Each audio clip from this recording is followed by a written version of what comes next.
A very good morning to one and all present here. I'm reminded of the words of our very own President Srimati Draupadi Murmu when she was addressing a convocation recently. She said, Dr. Bhimrao Ambedkar मेरे लिए भगवान समान है क्योंकि उन्होंने कुछ ऐसा किया था जिसके कारण आज मैं आपके सामने खड़ी हूँ. He's like a god to me because he did something which has made me to stand in front of you in the position where I am today. So what exactly did Dr. Bhimrao Ambedkar do, which our president was talking about? Well, to know that, one has to know his story, his life, and above all, what he has lived for.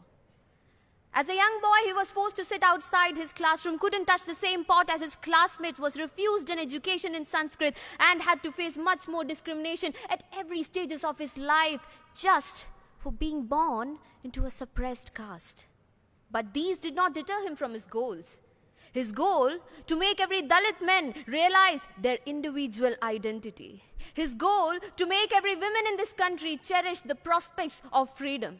His goal to propel India into a future which guaranteed social justice and equality. What has always inspired me about Baba Saheb is his courage and determination. Despite all the hardships that he had to face in his life, he rose up from them with his determination. He answered his oppressors with his education to become one of the best leaders that this country has ever seen. He was the boy who was forced to walk out of his classroom with his slate and gunny bag. Years later, he became the man who walked into this very parliament hall holding the greatest document of Indian history, the Constitution of India. He is that beacon of hope, not only for the Dalits, but for every person in this world who possessed the strength to rewrite their destiny.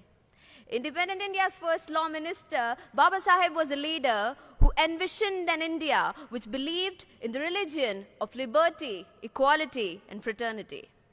It has been more than half a century since he's gone, but his beliefs and his teachings still stand relevant today.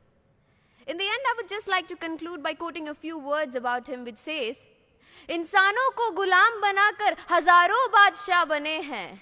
इंसानों को गुलाम बनाकर हजारों बादशाह बने हैं, लेकिन गुलामों को इंसान बनाकर सिर्फ एक ही बादशाह बने हैं. लेकिन गुलामों को इंसान बनाकर सिर्फ एक ही बादशाह बने हैं, और वो है डॉक्टर भीमराव रामजी अंबेडकर. जय भीम, जय भारत.